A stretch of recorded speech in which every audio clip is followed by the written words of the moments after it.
Assalamu alaikum, everyone. Another very warm welcome to another session of Ask Dr. Saleem.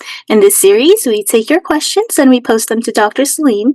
You can ask your questions in either English or Urdu, but the answers will be given in English unless specified otherwise.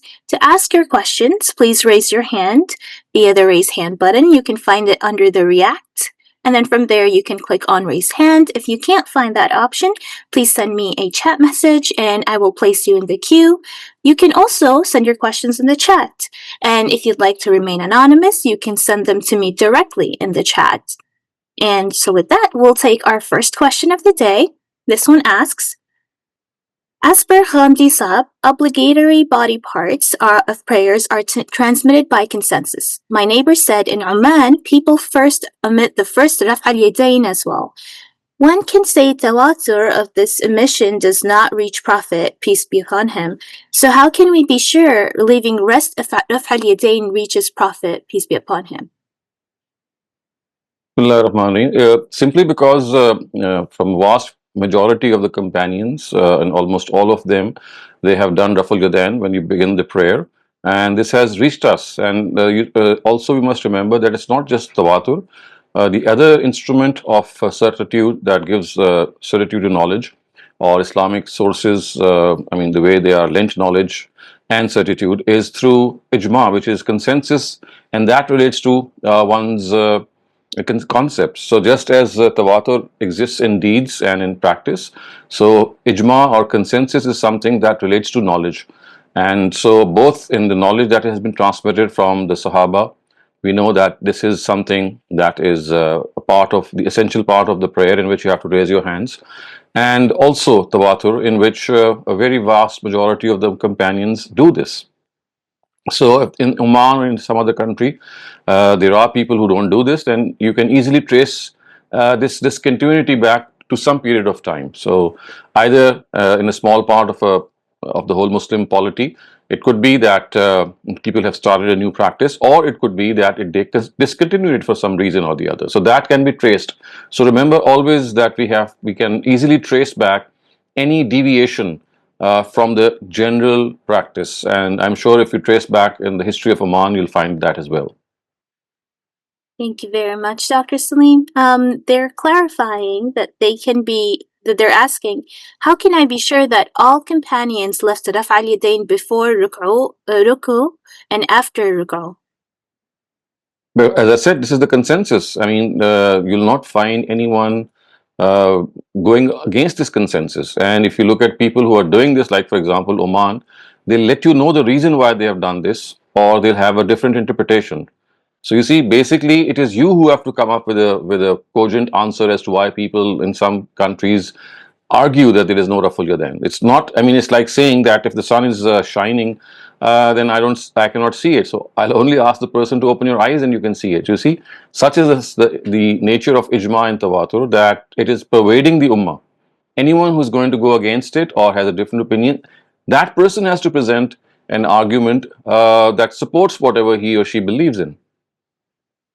Thank you, Dr. Saleem. Yes, please go ahead.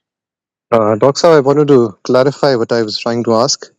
I was trying to ask that some people also claim that all the companions used to do the Rafa Yadan before Ruku, and after they raised from the Ruku, they also did Rafa Yadan.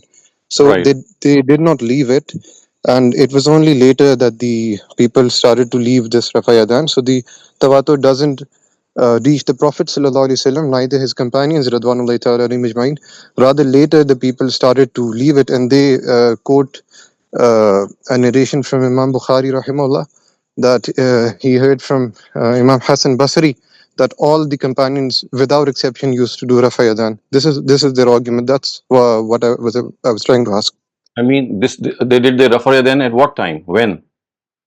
In between the prayer, before the prayer, at the end of the prayer. So you see, the time has not been specified. So what we are saying here is that the Raful Yadain at the start of the prayer, in which you raise your hands and you say Allahu Akbar, that is a compulsory part of the prayer. All other instances in which you say Raful Yadain, they are optional.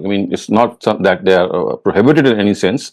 You can always utter them, but they are not mandatory. So the first Rafal Yadain, when you begin the prayer, that is mandatory.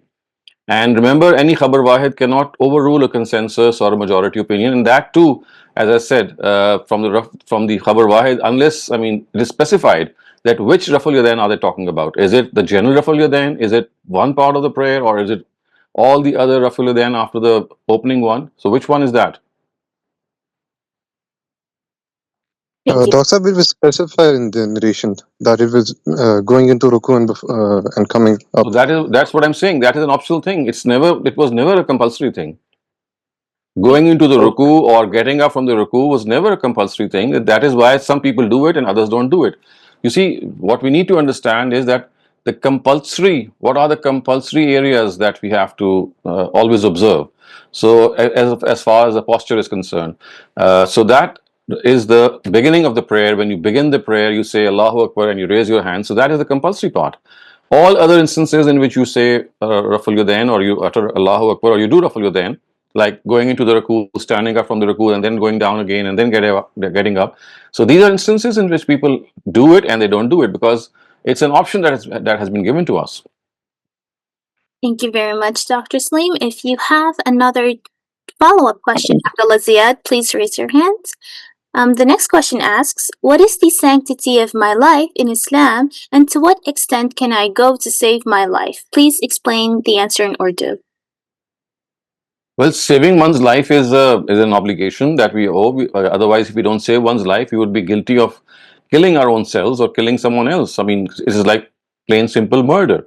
And murder is something that has been prohibited. It is one of the major sins which the Quran is enumerated. So, I mean, you have to save your life at all cost. Unless, of course, there is some reason in which you are presenting an example of bravery or maybe saving someone. There are a number of instances. Otherwise, I mean, why exactly would a person give up his life? There has to be some good reason for that. Could you So, please? if you have a good reason, like for example, you're martyred in a battlefield, or you're trying to save any other person's life, or maybe trying to destroy the enemy, there could be a number of cases. So, they are the only ways. I mean, they are the only options in which we can sacrifice our lives. Otherwise, I mean, we have to save our lives. Thank you, Doctor. Why would we put them in danger? Could you please answer that in Urdu? Repeat that in Urdu. Oh. Okay तो देखें आपने जो सवाल किया है उसमें जो असल चीज़ ये है कि आपने पूछा है कि किस हद तक हम जाएं अपनी जान बचाने के लिए तो आपको हर हद तक जाना चाहिए सवाए इसके कि जान बचाने का मामला वो हो कि जब आप किसी दुश्मन के हमले के नतीजे में आपकी जान चली जाए या किसी की जान बचाने में आपकी जान चली जाए या कोई ऐसा काम आप करें जिसमें कोई कुर्बानी देनी पड़े आपकी जान चली जाए वरना जान क्यों दें आप यानी जान देने की वजह होनी चाहिए ना तो आपको जान बचानी चाहिए अब आम हालात में तो या तो आपने सवाल को आप वाज़े करें वरना अगर आपके सवाल से जो वाज़े हो रहा है वो ये है कि जान तो किसी कीमत में नहीं देनी चाहिए जब तक कि कोई वजह ना हो Thank you, Dr. Saleem. We'll take one more chat question and then move on to raised hands. This question asks: a person gets a job using unfair means. Later, he realizes that he hasn't done right. How should he compensate? And the fact isn't known that he got the job through unfair means. The fact is not known to Yeah, the people, it and only seems that like person. yeah. Yeah. I mean, this is a question that you have to address your own conscience. Your conscience is the best judge. If you think that you have got it through unfair means and you have actually bypassed people who are more competent, then probably the right way is that you should maybe make this known or maybe just resign because you don't need to even open up what you've done. You just need to resign, and the other person who's the next in line will automatically be eligible. But then there are exceptions in which, for example, people are vying for jobs and everyone has some support or backing. It could be right or wrong, and jobs are difficult to find. So exceptions are always there. But as I said, if there is some exception, you are the best judge to decide. And if there is no exception, then there is no reason why you should not resign. Thank you, Dr. Saleem. Rafia Khwaja, please go ahead. Assalamu alaikum, Dr. Shehzad. Dr. Well, Shehzad, my question is that sometimes the older generation of your relatives have a different way of thinking, and you have certainly learned some new things. Mm, So is it right to argue with them, or should just one respect, okay, that's their way? Because recently I heard someone say that mm, she was disgusted with her relatives who were talking about stuff which she didn't believe mm, now. So could you be disgusted with your relatives? mm, Their way of thinking was an older one. mm, You've refreshed your knowledge. Don't you should respect mm. everyone for what their opinion is? I think the best judge for this is that the audience or the person with whom you intend to discuss something, if that person is someone who is open minded, who is willing to review what he or she already believes and would and actually believes that arguments decide something. I mean, if you adopt something, it is because the arguments are stronger, and if you leave something, again, it's because the arguments which are stronger. So if a person has this approach, regardless of of age, I think there is no harm in discussing your views. But yes, normally people who have advanced in age, elderly people, they don't tend to accept new opinions, because in the first place they never accepted the first opinion on the basis of arguments. It's basically because what they were told by their parents or by the society or by the majority at large. So just pick and choose your audience. If your audience is someone who is willing to listen to the voice of reason, there's no reason that you should not do it.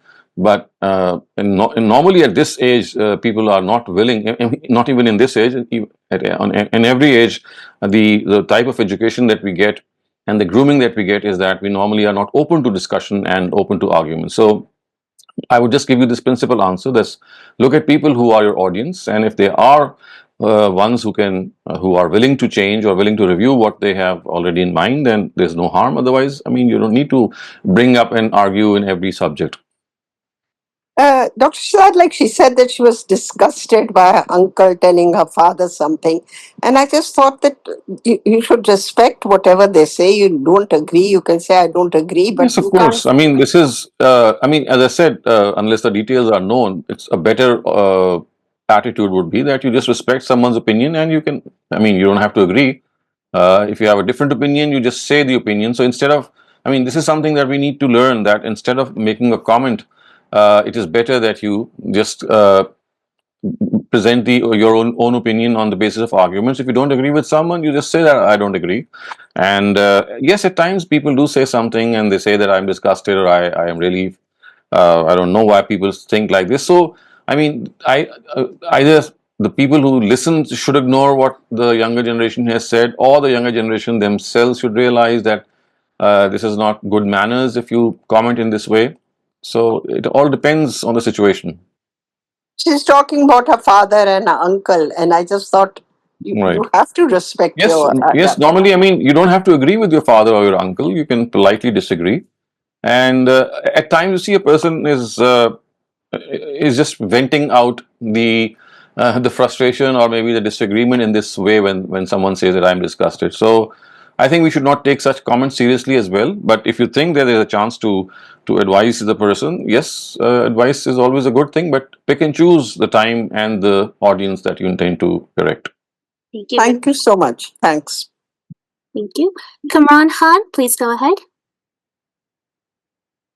Assalamu alaikum, Dr. Shehzad Saleem. I hope Walaikum everything is fine. Yeah, I think I briefly discussed with you offline regarding a question. So let me try to summarize my question if possible. Uh, this is in reference to an interview I was hearing from Dr. Yasser Qadhi when he was trying to explain some Salafism and post-Salafism. Mm-hmm. So in one of the questions that he asked, and probably I don't understand, that's why I'm trying to get your help. What he was saying, and this is like it's not that exact translation. What I Mm-hmm. understood from his answer, that he was saying that the method of isnad that we use in our hadiths, in our theological method, our scholars, Mm-hmm. is to verify hadith's authenticity, is not accepted in historical critical methods, what the modern historian does to authenticate some narrations. So therefore, he was saying that if I am studying in a academic uh, atmosphere where not all the Muslims are there, I cannot present hadith as an authentic saying. But as a believer, I can say it in a Muslim audience. So what I think he's trying to say that the method of isnad to verify hadith, which Muslim scholar does, is not either same or it is in contrast with what they call it historical critical method. So is it a like a true statement, or is he missing something, or I am missing So, something? okay, so you see, what has happened is that a majority of the Western scholars who have Mhm. worked on the science of hadith, they, yes, he's right about that. They don't accept the science of isnad. But Right. personally, I think there are scholars who, in recent times, who have arisen and they've given a more balanced view. And one of them, one of the very famous ones, I think he just passed away recently. His name is Harold Motsky. So Harold Motsky has a very balanced view regarding hadith literature, and he says that we have to judge every hadith on merit. It could be that it has been either fabricated or wrongly reported, and it could be that it's totally acceptable. So instead of giving a blanket statement that every hadith has been concocted, or so they use a term which is called the common link, which is the person who has spread the narrative. Normally, what happens is that a narrative comes down from the Prophet, then a Sahabi, then a Tabai, and then a Taba Tabai, which is a follower of a follower, and then there is a big spread of the isnad. So there's a single strand in the Right. first 3 or 4 sections, and then we have a very large proliferation of isnad. And they think that the person from whom that isnad expanded is the one who has fabricated or concocted the narrative. This is something that was put forth earlier on by Goldziher, one of the premier hadith critics in the Western academia, and many Mhm. others followed suit as well. But I think that Harold Motsky is one person that who's adopted a very balanced approach, and he's very well respected also in Hadith circles. So maybe if you have a chance, and I'm sure a person who is as well read as Yasir Qazi, he must be knowing about Harold Motsky. But maybe you can just remind him of him if in case you're in touch with him. And the second important, which is more important, is that you see it's not the isnad that is the final decision, that is the decisive factor in accepting or rejecting a hadith. Yes, to conventional scholars it is, but the way we view, or the way the Farai school views our hadith, we Mhm. just don't look at the isnad, we also look at the content. So let's suppose that the isnad is correct or incorrect, regardless whether the isnad reaches back authentically to the Prophet or not. We will judge that narrative whether it is in line with the Quran or not, in line with the historical principles, in line with established history, in line with established Sunnah, and we will see that even if the isnad is absolutely correct, but if it is against the Quran or established norms of sense and reason, then this is the verdict of all celebrated historic hadith authorities like Khatib Baghdadi and Ram Hurmuruzi and many other scholars who think that if a narrative is soundly ascribed to the Prophet as far as the isnad is concerned, but it goes against the Quran or other established principles, then it shall not be accepted. So I would like you to convey 2 things to him if you are in contact with him, that maybe he should look up Harold Motsky for a more balanced view towards hadith. And secondly, if you would not like to present hadith isnad before Western academia, you don't need to, because isnad is just one way of evaluating a narrative. The thing is that our traditional scholarship has relied heavily on the isnad aspect of authenticity of a narrative. And according to our approach, because the hadith does not give you any new knowledge, it does not give you any independent knowledge, or it's not an independent source of religion. It is always a subservient source of religion. It presents something that is already found in the original sources. So because it is subservient, so therefore if it is subservient in its content also, in its text also, only then will it be accepted. Otherwise, a very good, a very glowing isnad, as they say, silsilatul zahab, even that will be not accepted if it goes against established principles.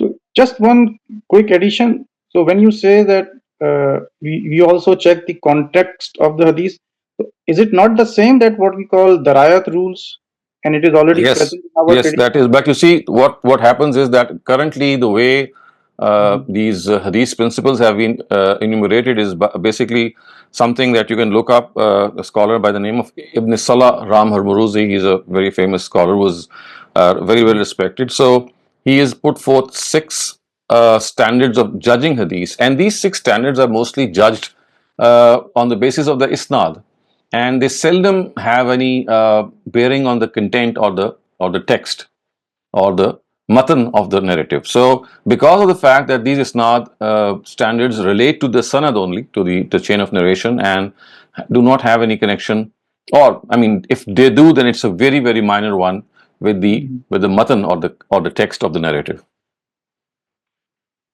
Thank you very much, Dr. Saleem. Hi, Dr. Salim. Actually, I want to know about the as a journal when we have something in the part of Deen, like Rafal Yadain, we said that you said there's two options. Either you can do that or you can't do that. But both we have proven that Rasulullah Sallallahu Alaihi Wasallam did both things. So is it okay that just because it's a sunnah, we know that Rasulullah Sallallahu Alaihi Wasallam did, that sometimes I do Rafal Yadain and sometimes I don't do that? Or I should follow only one thing? Number one. About witr also, if you can just explain what is the right way to witr in terms of how to do the rakah, because in Arab countries usually they're doing separately two and then one, and in our Hanafi in Pakistan area we do continuously a three rakah. So what is the right way, or both are okay? Okay, what was the first question? I'm sorry if I just And the first question is that when like for example the Rafa Deen is a part Yeah. of Oh yeah, namaz. I remember now. Yeah, Yeah, yeah. yeah. So you see, the only that Raful Yudain is a mandatory part of the prayer with which you begin the prayer, which is the one that you begin the prayer. That is compulsory. All the rest are optional, and you can, as you said, it's up to you. At times you can do Raful Yudain, and other times you are not. I mean, you cannot do it. I mean, you would not do it. That's absolutely fine. So things Okay. which are optional are left to you. Okay.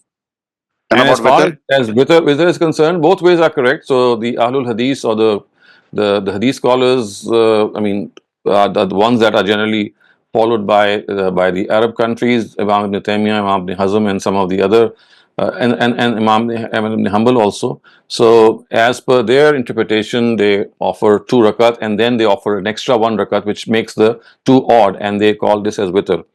And the Hanafis, on the other hand, they pray three in one go, and they say salam after the third one. And the Prophet also said this tahajjud prayer in number of other ways. So at times he would offer four continuous rakat, and then he would make them odd by three, and then he would offer two continuous rakats and again make them odd by a certain number. And at times he would pray till eight rakat continuously, and then in the ninth rakat he would make it odd by sitting in the eighth rakat and standing up. So the Prophet himself, because the tahajjud prayer was mandatory on him, so he himself, for so that it does not become monotony, he would make these variations in the tahajjud prayer. And it is because of these variations we find variations in the ummah as well. So I think both are absolutely fine. Although I do Thank you. prefer that there is no such thing as one witr. It has arisen because of not understanding a particular hadith of the Prophet, which says awtir bi wahida, which means that you can make an even number of rakat as odd by praying one rakat. So basically, that doesn't mean that you pray two and then pray one separately. It actually means that you pray two and you pray the third one in the same way. I mean, the same notion without saying salam. So this has arisen because the Hanbalis normally they interpret this narrative in this way. But as I said, because this has been adopted by their scholars, so I mean, this is an option that you have. But Dr. Salim, there is one hadith about from Hazrat Sa'd bin Abi Waqqas that he said sometimes you do Isha namaz only one Hmm. rakah of the, so that you said one rakah is not, I mean, So, right? no, I mean, what is the hadith? What is the narrative? It's the Can you read it narrative is out? that, yeah, after that she said sometimes I do only fard in the Isha and only one witr, one rakah after the Isha farad. I don't think There's this one. has been accepted by the rest. I mean, you see, again, Okay. the problem with the with ahadith is that you get different opinions from the Sahaba, and because it's an optional prayer in itself. So yes, there is a, I would say, leverage that you can follow either of the Prophet's Sahaba. But as I said, if you have to give preference, then again that preference has to be on the basis of your own interpretation of certain narratives, because people normally, when they pray two rakat separately and then they pray one other to make the two odd so that it becomes a witr, normally they interpret a narrative in a different way. So it all depends on how you interpret a particular narrative. I just refer to that narrative. The words are awtir bi wahida, which means that you make your even prayer as odd by one rakat. So one group of scholars think that this means that you pray two rakat and then pray one separately. Another group which I subscribe to, and I think that they are more correct. They say that you pray two and you pray one within the same rakat. I mean, which means that you don't say salam, but you pray two and then you pray one more without saying salam. So the first thing is that you have to pray two, then say salam, and then offer one rakat. So it is how they have interpreted a particular narrative of the Prophet that has resulted in this difference of opinion. Thank you. Sunlight, you're up next. Please go ahead. अस्सलाम वालेकुम शहजाद भाई मैं Right. मेरी जी मैं आपसे ये पूछना चाह रहा था कि सूरह तौबा चैप्टर 9 की आयत नंबर 122 उसमें जो जो जो होती दो ओपिनियन है जिसमें जमात को कहा गया कि क्यों ना एक जमात जो है बड़े ग्रोह में से एक जमात निकलती दीन में तबका हासिल करने के लिए, तो ऊपर और नीचे कताल की गुफ्तगू हो रही है इसमें। तो जो अब्दुल्ला यूसुफ अली हैं, पेक्टाल हैं, मोहम्मद असद, ये सब जहाद की तरफ इसको रेफर कर रहे हैं। वो जो जमात है वो निकले और जो रह जाने वाले हैं वो दीन में तबका हासिल करें। जबकि दूसरा ग्रुप जो है, जो कि मौदूदी साहब भी हैं, इस्लाही साहब भी हैं, हैं वो कह रहे हैं कि नहीं, ये जो है दीन के लिए जो है वो के लिए निकले, छोटी जमात निकलेगी और जो वापस आके फिर अंजार करेगी बाकी लोगों के लिए। तो आप इसको कैसे देखते हैं, क्या है इसमें, कौन सा बेहतर पॉइंट ऑफ व्यू है? Do you want to give me your answer in Urdu or in English? Whatever you like, where everyone like that. Okay, so you see this verse, if you look at the verse, it tells us ma kana mu'minuna liyanfiru kaffa. I mean, it starts off by saying that not every person from amongst the Muslims is required to do whatever is going to be said ahead. فَلَوْلَا نَفَرَ مِنْ كُلِّ فِرْقَةٍ مِنْهُمْ طَائِفَةٌ. So why did it not happen that a few among them would gain sound knowledge of religion, لِتَفَقَّهُ فِي الدِّينِ وَلِيُنْذِرُوا قَوْمَهُمْ إِذَا رَجَعُوا إِلَيْهِمْ, and then they would be able to reform or warn their ummah, their people once they return to them. So إِذَا رَجَعُوا إِلَيْهِمْ is something that has been probably understood, because people think that, because as you said that the previous verses relate to jihad, and إِذَا رَجَعُوا إِلَيْهِمْ would actually mean that when they return from that endeavor, they should do whatever has been said in this narrative, in this verse. I think personally, if you look at the verse itself, it is very clear that it is just telling us this responsibility, is communicating to us this responsibility, that a few amongst people of this ummah, they should come forward, gain sound understanding of religion, and then take up the responsibility of warning their own nation. So when it is said لَوْلَا نَفَرَ مِنْ كُلِّ فِرْقَةٍ مِنْهُمْ طَائِفَةٌ, إِذَا رَجَعُوا إِلَيْهِمْ actually relates to the fact that when a person should come forward, come to Medina, as that was the center of knowledge at that time, gain sound knowledge there, and then go back to their respective nations to warn them. So there's no question or no possibility or of any jihad being conducted at that time, or singling out people that if they don't go for jihad then they have this responsibility. It is a general responsibility. It's just a general statement given that because of the situation that we are now facing, lots of people have accepted faith, and now that the Prophet is also due to leave this world, and his mission has to continue, and that can only be done if we have scholars who can succeed him. So they must gain sound knowledge in religion, come to Medina for that, gain that knowledge, be experts of their religion and doctors of their religion, and then go back to their tribes and warn them and other people around them. So clearly, I would say that does not relate to jihad. It's a responsibility which is being imposed on people in general, and it's like inciting and urging people that some of you should come forward and do this. So it's not that everyone should become doctors and specialists. Some of you should do this. So basically, it's urging some people who should take up this task and then go back and do the needful. लेकिन यहाँ पे लफ्ज नफर इस्तेमाल हुआ है। उर्दू में भी हम नफरी जब कहते हैं, इस्तेमाल करते हैं, तो आमतौर पर मिलिट्री के लिए इस्तेमाल करते हैं। वो तो वो जमात जो कि इल्म हासिल की जा रही है वहाँ पे, you see, this is the point of confusion, because people think that nafir aam or nafir is something that is specifically used for jihad. That is something that is just one use of that word. Nafara means a group of people, a number of people, a certain amount of people. And if you look at the next verse, it says لِيَتَفَقَّهُ فِي الدِّينِ. I mean, that number of people, what is the task assigned to it? Not to wage war or not to enter into any militant struggle. It is laula nafara min kulli firqatin minhum taifa liyatafakkahu fid din. So from every taifa, which means from every tribe, not the jihadi tribes, but every tribe who is living around Medina, now they have accepted faith. So they should send their representatives or a few people from that tribe to Medina in the form of groups. So it's not that the word nafar is always used for jihad or people who are in small battalions. It is actually used for group of people, regardless of what the mission or the objective of that group is. Okay, thank you. Jazakallah. Thank you very much, Dr. Saleem. Ammar Varesh, please go ahead. Oh, all right. So I had a question related to the inheritance laws in Islam, specifically regarding like its applicability in a family scenario that we're facing. So it's related to my mother, and she basically belonged to a landowning family.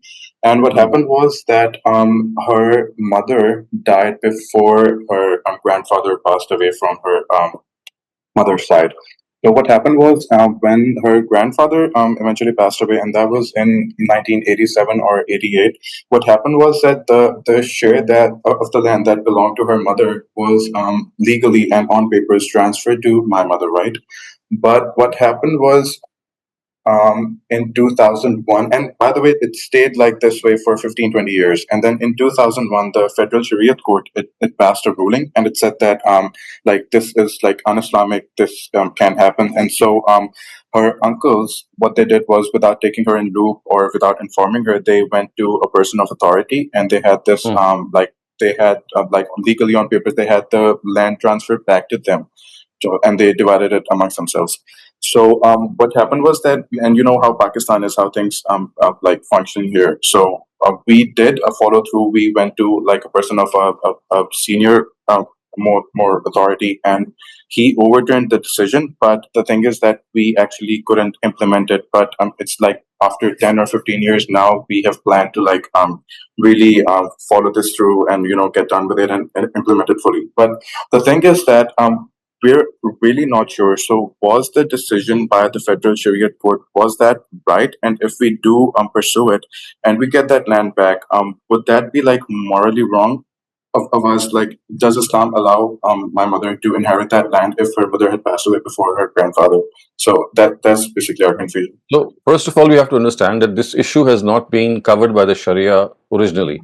So, what has happened is that people have done various, I mean, they have formed various opinions and ijtihad, as you can call them. So, some of the scholars say that if someone dies in your own life and that person has children, then majority opinion is that the children don't inherit, and that is a classical case of the orphan grandchild.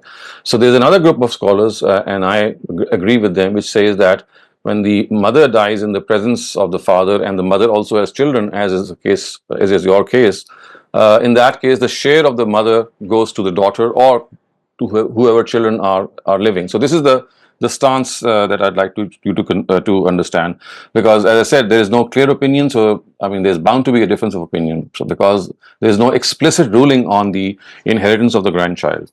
So, but in your case, as you have said, that this happened in 1987, and until that time, what was the law? I mean, was it that she could inherit? And what was Yes, the law she of the could, land? and yeah, So and that is legally that's on what I'm saying. papers, she yeah. So, so whatever change took place was in 2001. So they Right, had no right to change, because if something had happened after 2001, then maybe they could have gone to the court and done whatever they have done. But in the sense that you were telling us the details, that all this happened in the time when it was legally allowed and they had no right to change it. So from 1987 to 2001, the legal ruling was that a orphan grandchild would get the inheritance of the deceased mother. And if that is the case, I think that this is something that your uncles should not have done. They have crossed their authority. They have crossed their limits, I would say. They have done something that was, I mean, retroactive, something that could not be retroactively applied. I mean, things can only be done for future. So the 2001 ruling is only valid for 2001 and beyond 2001. But your case rests in a time which is before that. So I think that if a plea is taken by a legally appointed lawyer, you can ask your lawyer. that because of the fact that this case has been time barred, and the time that it was actually thought to have been taken place is something in which the uncles did something when the law had not been, I mean, the law had changed by that time, but previously it was not there. So I think this is a case in that you can take up at legal forums. But the other thing that I'd like to remind you is that, you see, to have an opinion as the one I have given you is one thing, and to follow the law of the land is another thing. So yes, at times my own opinion would be different from the law of the land. So in that case, I need to follow the law of the land, whatever that law of the land is. So today, if this happens, I would probably do what your uncles did. But at the time when your grandfather died, or your mother's grandfather died, this was not the case. So I think a plea can be taken in favor of this, because the time when this actually happened was the time when it was legally allowed. Right, sir. And sir, this was actually what the person who overturned the decision said, that this like specific ruling could not be applied retrospectively, because then we would have to like go back to all the way back to when Pakistan was like Correct. in conception, Right. and then change all Right. the Yes, land I, records. I agree But with them. sir, Yes. but my contention was that even though we're legally in the right, like the majority of our jurisprudence says that it's not Islamically allowed. So that's where we feel like, are we morally the right No, thing? so you Like, see, would in we that be case, accountable just for it? Are we? no. So you see, in that case, you're not doing anything on your own. You're just following the law of the land. Whether that law of the land is something that follows the majority or the minority should not be your concern. It is the law of the land. So if there is something wrong with that, then the law of the land, I mean, the state forums have to decide for that. If something has become the law, regardless of the majority opinion, you are bound by that, actually. Thank you very much, Dr. Saleem. Got it, sir. Thank you so On much. a couple of chat questions and then come back to the raised hands. I'll read these out a bit quickly. This is a hadith narrated by Safiha that the Messenger of Allah said, "The caliphate after me will last for 30 years, then there will be kingship."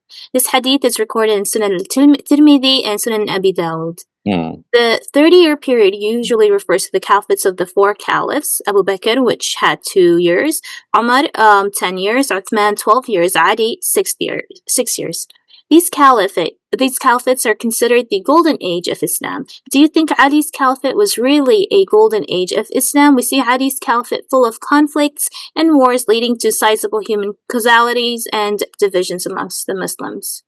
You see, I mean, even if there were casualties, even if there were deaths, or even if things happened that should not have happened, I would still say that the first four caliphs, they constitute the rightly guided caliphate. In fact, the Khilafatul Rashida, as the title goes, it's a title that has been given by a vast majority of our scholars, precisely for the reason that this was the golden age. And yes, by the time Ali had ascended the throne, there was a significant downfall, and it started with his times. But I would still count him amongst the righteous caliphs. And there were certain errors and omissions that took place in his reign, which caused a lot of bloodshed. And later on, the transfer of power that took place also had a number of questions that have still not been fully, probably satisfactorily answered.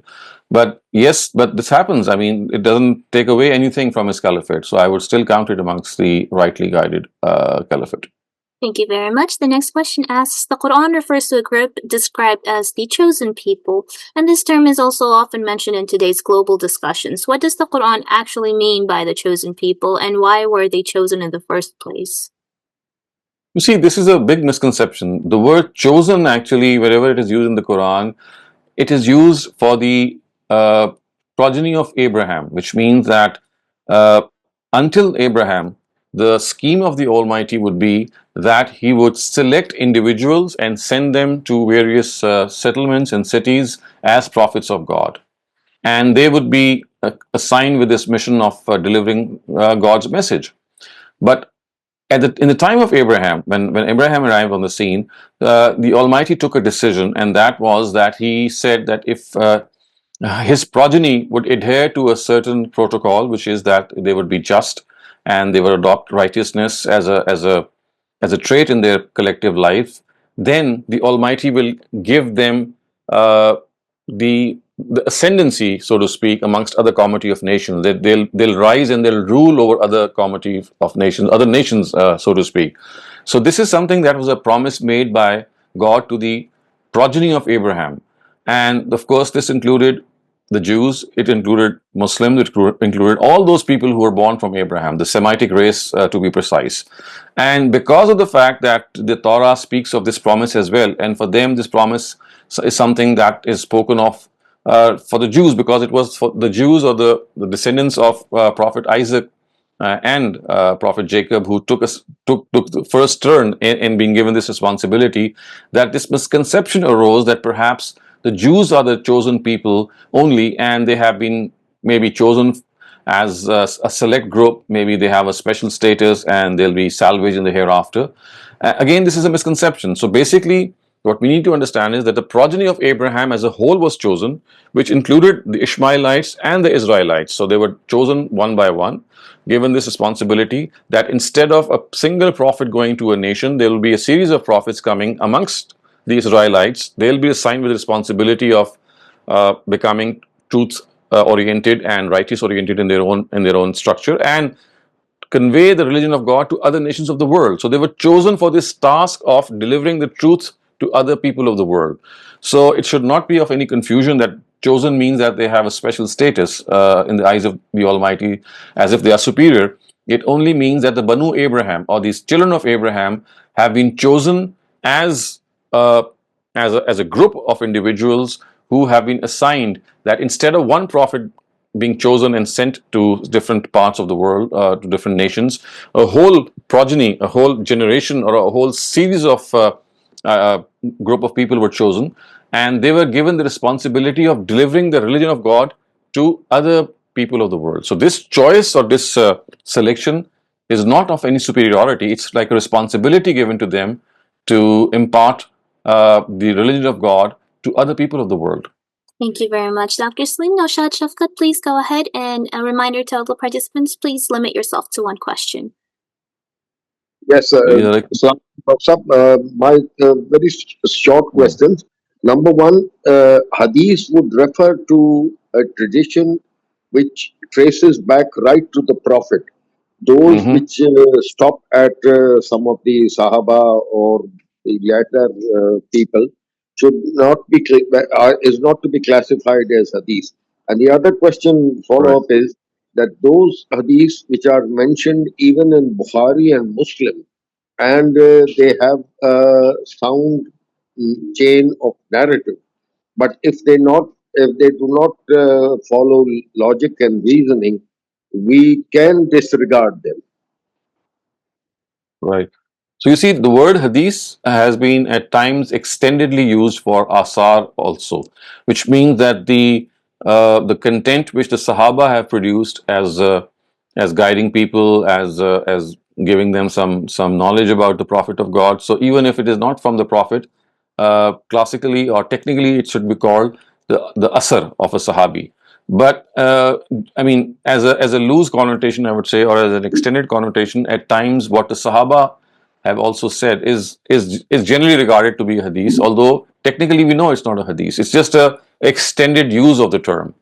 And yes, you're right that if it is, I mean, something that is technically correct and it is against established principles, including the Quran, including established history, it should not be accepted, even if the isnad is absolutely fault free. Thank you very much. We'll move on. Akram Batisa, please go ahead. Thank you, Mariam. Thank you. Thank you. Sir, I have a question about single rakah, but not with witr. Say, if, for example, I'm trying to perform asr, and by mistake, after 3 rakat, I finish the namaz. So can I go back and say 1 rakat to complete that 4 rakat or no? So the issue I have understood as is that you have actually prayed 3 rakat, you've done your salam, and then later on you've realized that 1 rakat was missing. Yeah, so right yes, after. You can just pray that 1 rakat individually and then say salam again. And say, and with the sajda saw, right? And of course, that is part of it. Yeah, okay. Thank you very much. Thank you. Baran Nashur, please go ahead. Assalamu alaikum wa rahmatullahi wa barakatuh. Wa alaikum assalam. Sir, my question is about the time of the Prophet, where there was, of course, slavery, and slavery was abolished, but there were still prisoners of war, which were including women. Mhm. And Allah Mhm. says in Surah Nisa, ayah 24, that you can marry these women even if they are married themselves. And also, Allah says in Surah Mu'minun, those who guard their private parts, except from their wives and those whom their right hand possesses. So my Yeah. question is, does this mean that sexual intercourse with their slaves, women, or prisoners of war was allowed? So this is a very extensive subject, and I think I'll ask Mariam to give you some detailed links about it. So a short answer might not suffice, but very briefly, you see, slavery was an institution, an absolutely inhuman institution that was inherited by religion, by Islam at that time, and uh, the Quran wanted to do away with it, but because of the fact that it was part and parcel of the society to such an extent that it could not have been rooted out by just a single order of prohibition. So it was gradually, it gradually took its place, and it was gradually totally abolished. But during that time period in which it was being abolished, of course, it was something that was allowed. And as far as the prisoners of war are concerned, remember that from the very start, the very first battle, which was the Battle of Badr, there are verses of the Quran that were revealed, and and the Muslims were told that they cannot enslave any prisoner of war. Any further slavery is not possible, and you cannot enslave any prisoner of war and have intimate relations with that prisoner, in the sense that if you capture some woman. But before that could even happen, we know that there were scores and scores of slaves that were already in various houses. So what happened was that new slaves, the door to make new slaves was absolutely closed, because people were not allowed to enslave prisoners of war. So the only slaves that remained with people were the ones who were pre-existing before this order. And for them, a gradual process of elimination, a process of prohibition was given.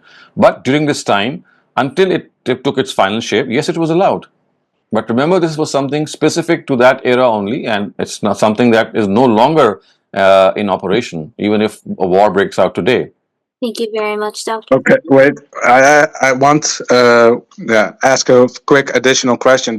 Because it's a very touchy subject, and I have a friend who actually left Islam because of this. But because he said, wouldn't this be considered rape of a woman Yeah, who cannot say no?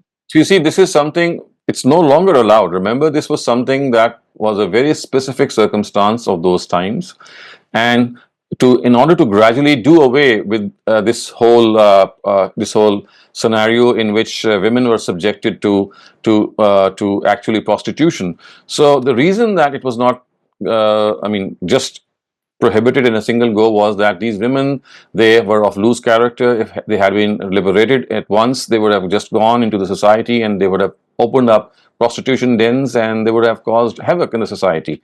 And men, basically, they were not trained to work, and they would have become an economic burden on the society. So a gradual process of elimination was adopted. So maybe your friend is absolutely right in the sense that he did not feel this to be the right thing that should have happened. But the thing is that it is not allowed anymore. It was only allowed for a particular period of time in which the gradual order of prohibition was being implemented. Thank you very much. Okay, thank you very much. Baran, please check the chat. I sent you a link to one of the articles by Dr. Saleem that goes into this in depth. Thank Amin, you. please go ahead. Amin. Okay, thank you. So, because somebody asked about the law of inheritance, so my question is more about the ethical repercussions of these unjust interpretations of inheritance law. So I'll try to be just brief. I followed the law of the land in Pakistan when my husband passed away in an accident, and I don't have a son. And so when I tried to transfer my property, the sisters, they demanded their share. They said that because you don't have a son, then we also get the share. Mhm. And Mhm. in his will in Canada, he just left everything for me and my daughters. So now I gave them their shares. And now the problem is that my daughters, they don't want to keep any relations with their aunts. So I just want to know who is, Mhm. wrong. Are my daughters wrong? Should we, try to mend relations? Or I'm so Mhm. confused about this. I mean, you see, whatever the outcome, whatever you did, regardless of that, I think relations should not be broken, especially if they are blood relations. There could be a difference of opinion. There could even be a fight, a bad argument. We could have a bad taste, I mean, all these things happen in families. So, regardless of whatever happens, I think you should advise your daughters that because their aunts are their blood relations, they should not sever their relations. I mean, they need not be very warm, but they should not break off those relations. But as far as the law itself is concerned, because there are two conflicting interpretations, so according to one interpretation, your sisters were right if they demanded that part of the property which should be given to them. This is one interpretation they might be following, and hence this is something that your daughters would not have liked at that time. And of course, there's another interpretation according to which whatever has happened correctly, and you were not obligated to pay any part of the property that your husband left behind to your sisters. But as I said, that again is something because of the fact that people who hold this opinion are in the minority. So it all depends that how you view these things. And all said and done, I would advise this once again that whatever has happened, let bygones be bygones, and No, but relations the should thing not is, suffer. I understand all these things. The thing is that, at the time when it was such a traumatic thing, they were expecting some support and compassion from Mm, their aunts, right. and this Uh-huh. happened. I don't know. I want to support my daughters, but I also feel they are right. But I have relations with my Mm, sister-in-law. They are not talking to me either because they think, because they said it's against their ego now that mm. the daughter said this. But I cannot force my daughters to, mend the Of course. relationship. Right. They, Right. they think like it was extremely selfish based because they have Mm, sons, they have mm, husbands who are, yeah, they are perfectly fine in their houses, and we mm, used to give them very generously. It's not something new. mm, We mm. have been at the giving end. It was not Yeah. something unusual for me. But for Mm-hmm. my Mm. daughters, I cannot push them, but I still feel kind of guilt that Right. maybe I should. I don't know. See, as I said, I mean, you're at the right place. You just need to advise your daughters regarding whatever you have in mind. You cannot force them, and they have their own opinion to make. But I mean, as I said, unless more details are known, maybe it was not the right time that they chose to assert their right. It was they should have waited Yes, that's what I'm for saying. The some. ethical Yeah, repercussions. I'm just yeah. saying, this is So something yes, that is ethical. that is very important. They should have been more empathetic and sympathetic because at that time they needed emotional support, and and these things can easily be sorted out at a later instance. So whatever happened, I'm sorry for that. It happened. It should not have happened in this way. But the thing is that now that it has happened, now if you see, we have to try to see in retrospect that even if something has taken place in a wrong way, what best we can do. And personally, I think you're answerable for your own self. I think what you need to do is you do yourself, and all that you can do is advise your daughters and let them choose whatever path they would like to follow. You don't need to feel guilty about it, I would say. Yeah, that's what I think because I read that I first applied to me that when the snake bites you, you don't go to the snake and ask that why did it Right. bite you. You just Why focus should on your own healing. So I feel yes, if somebody has done wrong to you, you don't go and because there is of course this element of self-respect also because as women correct. we are told always to forgive, be magnanimous and all those things. But there Yes, are yes. things when we have to choose self-respect over being magnanimous. Okay. I mean, again, I think you should trust your gut feeling. You just trust your conscience, and as Yeah, far as possible, be kind and don't try to hurt anything intentionally, yeah, anyone intentionally, and which I believe you would never do. But these are very, very sensitive and very I subtle things, know. and it's difficult to give any external advice. I think you should just trust your own personal conscience and your gut feeling.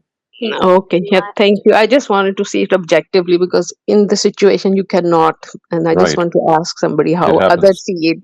Are my daughters wrong or my sister-in-law's wrong? I don't know. Yes. Thank you, Okay. Amna. Okay, We'll thank move you. on with the questions because we're very short on time. Abdul Rauf, please go ahead and please try to be concise. Assalamu alaikum.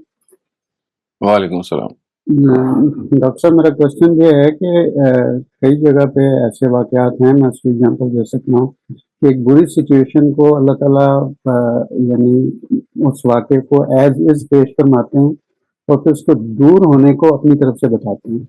اس کی ایک glaring example سورہ جوہار میں ہے کہ علم یجد کا رضا علم یتیماً فآویٰ. آوا علم یجد کا یتیم فآوا اور لالن فہدا. مطلب یہ ساری سچویشن جو پہلی سچویشن تھی وہ کہاں سے تھی؟ It was not from God, اور جو پازیٹیو سچویشن ہے وہ اللہ تعالیٰ اپنی طرف سے ہونے کو بتاتے ہیں. اس کی اور بھی ایگزامپلز ہیں بٹ نہیں، یہ تو دیکھیں، یہ تو ایسے ہی ہے کہ جیسے انسان رستہ تلاش کر رہا ہوتا ہے، تو اس رستہ تلاش کرنے کے نتیجے میں جب اس کو رستہ مل جاتا ہے تو ہم یہ کہتے ہیں کہ اللہ تعالیٰ نے ہماری مدد کی، اللہ تعالیٰ نے ہمارے جو مشکل حالات کو ہمارے سے دور کیا. تو یہ اصل میں ایک معاملہ ہوتا ہے کس چیز کا کہ آپ مشکل حالات بھی آپ پہ جو طاری کیے جاتے ہیں وہ خدا ہی کی طرف سے بعض دفعہ ہوتے ہیں، یہ آزمانے کے لیے کہ آپ سچ کی تلاش میں کتنے سچے ہیں، اور جس چیز میں آپ کو مبتلا کیا گیا ہے اس کو پا کے بھی آپ صبر کرتے ہیں، شکر کرتے ہیں یا نہیں. تو وہ ایک الگ سے آزمائش ہے. اس آزمائش میں اگر آپ پابرجا رہیں گے، اس آزمائش میں اگر آپ پورے اتریں گے تو اس کا انعام آپ کو یہ مل سکتا ہے کہ آپ کو جو جس چیز کی آپ تلاش پہ نکلے ہیں وہ آپ کو مل جائے، اور یہ بھی ہو سکتا ہے کہ نہ ملے. پیغمبر کے معاملے میں تو ایک ذرا مختلف چیز ہے، ورنہ یہ ایسا نہیں ہے کہ جو پچھلی جو چیزیں آپ کہہ رہے ہیں کہ وہ اللہ تعالیٰ ہی کی طرف سے ہیں. یعنی آپ سمجھ لیں کہ اللہ تعالیٰ نے تو ہمیں آزمائش کے ایک ابدی قانون میں سب کو ڈالا ہوا ہے، پیغمبروں کو بھی ڈالا ہوا ہے، انسانوں کو بھی ڈالا ہوا ہے. اس آزمائش میں مختلف حالتیں ہیں. ان حالتوں میں یہ ہے کہ آپ سچائی کی تلاش میں نکل کھڑے ہوئے ہیں. اس سچائی کی تلاش میں آپ کا رویہ ہے جو زیر بحث ہے آزمائش کے طور پہ، اور اسی بارے میں بعض دفعہ کسی کو تسلی دینی ہوتی ہے تو ہم یہ کہہ دیتے ہیں کہ دیکھو تم اتنے پریشان ہو تو ماضی میں تمہیں یاد نہیں ہے کہ تمہاری جو پریشانی تھی تو اس طرح اور اس طرح فلاں نے تمہاری مدد کی تھی اور فلاں نے تمہاری مدد کی تھی. تو یہ ایک تسلی کے لیے ہم بھی کہہ دیتے ہیں اپنے جاننے والوں کو. تو اسی اصول پہ اللہ تعالیٰ نے نبی صلی اللہ علیہ وسلم کو مخاطب کر کے یہ کہا کہ آپ کو پریشان ہونے کی ضرورت نہیں ہے. اگر آپ کو مشکلات پیش آ رہی ہیں تو ذرا دیکھیے، اپنی زندگی پہ نگاہ دوڑائیے، آپ ماضی میں اپنے آپ کو دیکھیے تو کہاں کہاں مشکلات تھیں اور اللہ تعالیٰ نے آپ کی دستگیری کی. تو یہ تو صرف یاد کرانے کے لیے ہیں، کیونکہ ہم سب لوگ انسان ہیں نا، تو انسان ہونے کے ناطے ہمیں بعض دفعہ مایوسی ہو جاتی ہے. تو اس مایوسی سے نکلنے کے لیے بعض دفعہ ماضی کی طرف دھیان دینا پڑتا ہے. مطلب یہ بات امپورٹنٹ نہیں ہے کہ اللہ تعالیٰ یہ کہتے ہیں کہ یہ ایک سچویشن تھی جس کو میں نے بدلا، وہ تھی بھی تو اللہ کی طرف سے نا. تو یہ اللہ کہتے ہیں کہ نہیں، وہ تھی بھی کس لیے کہ وہ اللہ تعالیٰ نے اس کو بھی آزمائش کے طور پہ رکھا تھا نا، کہ آپ اس میں کیا رویہ اختیار کرتے ہیں. تو اللہ تعالیٰ آپ کو یہ بتا رہے ہیں کہ دیکھیں جو میں نے آپ کی سابقہ آزمائش کی تھی آپ اس پہ پورا اترے، اور چونکہ آپ پورا اترے تو دیکھیے میں نے آپ کو اس موقع پہ ٹھکانہ بھی دیا، اگرچہ آپ یتیم تھے. تو پہلے ہو یا بعد ہو، وہ دونوں اصل میں آزمائش کی شکلیں ہیں، اور یہ زیر بحث ہے کہ آپ کا رویہ دونوں میں کیا ہو. تو یہ تو ایک تسلی کا جملہ ہے جو اس موقع پہ کہا گیا. Thank you very much, Dr. Saleem. Last question that we can take for the day before we have to end the session. Abdullah Ziad, please go ahead and please try to be concise. Assalamu alaikum, Dr. Sahab. I'm sorry, I have to clarify the confusion. I asked the first question. So it is sometimes argued that like the Ibadis left the first Rafa Yadan later on, and it cannot be traced to any of the companions of the Prophet sallallahu alaihi wasallam. Similarly, the Hanafis left it later on, and it cannot be traced to the companions because there is no authentic report of any companion praying without Rafa Yadan. So how can we answer this? So, as I said, you see, you need to differentiate between the types of Raful Yadain. So, Raful Yadain means to raise your hands whenever you say Allahu Akbar. Raf means to raise, and Yadain means your both hands. So, this is something that signifies whenever you say Allahu Akbar, God is great. So, whenever the word God is great occurs in the prayer, you say, you raise your hands. So, as far as the consensus and the tawatur is concerned, the Raful Yadain which has this consensus of tawatur is the one with which you begin the prayer. I mean, this has a consensus in the vast majority of the Sahaba. I mean, not only the vast majority, almost all of them did this. So, regarding the rest of the Raful Yadain, when you go into the ruku, when you rise from the ruku, when you go into your sajda, etc., about them there is a debate whether it should be done or not. So, about them it is said that this is an optional thing. You can do it or you cannot do it. But as far as the one that when you start the prayer is concerned, that is a compulsory thing. So you see, the debate is not about the rest of the prayer. I mean, yes, there is, but in the sense that whether it's optional or not. It is optional for the rest of the prayer, but for the start of the prayer, it is mandatory. So, sir, just quickly, how can I be sure that, Yes, you know, that it was is I'm answering. The fact that the opening no, no, Raful Yadain can is I clarify? okay. Yeah. So, how can I be sure that the because it is claimed all of the Sahaba had a consensus that they did Rafa Yadan when going to Ruku and rising from Ruku as well. And the reason they provide for this Oh, is that it has been hmm. authentically reported, and there is no authentic narration that any of the Sahabi left Rafa Yadan while going into Ruku and coming up from the Ruku. You see, again, you have to understand that these reports or narrations, they are sporadic, fragmentary reports of what Prophet did. Many of the things have been transmitted, a number of things have not been transmitted, many of them have been left to the interpreters to transfer them. So it is not on the basis of a narration that we decide what the Prophet did. That is a very weak basis because it's just a small number of people, one person transferring the information to another person, and so on and so forth. This does not in any way give certitude to any religious practice. The religious practice that receives certitude is through when a vast majority of people do it by their practice, by their consensus. And as far as practice and consensus is concerned, this is what is important. I mean, when you refer to a khabar wahid or a hadith, that is not sufficient for you to establish something either in favor of it or against it. All that it does is gives us a piece of information, and that piece of information can never qualify as being certain or giving a directive which is independent of the Quran or Sunnah and makes it compulsory on people. To be compulsory, it has to be transmitted to tawatur and through ijma, which is consensus. And if you find that this is, I mean, because you see, at times you need to explain more, you can take my number from Mariam, and if you need more details, you can get in touch with me personally so that we can have a little more discussion on this. Thank you very much, Dr. Saleem. If you're trying to look for my number, you'll find me under the admins or somebody who posts the weekly reminders just like 30 minutes before the session. So you'll just text me on WhatsApp and I will share with you Dr. Saleem's number. And with that, we're at the end of the time for this session. Thank you all so much for coming through and asking questions. We wouldn't have these sessions if we didn't have all these questions. And thank you, Dr. Saleem. We wouldn't have these sessions if you weren't here to answer our questions and our confusions and clarifying a lot of misconceptions for us. So I'm sure I'm speaking on behalf of all the participants. We really, really appreciate all the efforts that you put into all these sessions. And inshallah, we'll see you tomorrow in another session of textual study of the Quran. Until then, take care and assalamu alaikum wa rahmatullahi wa barakatuh.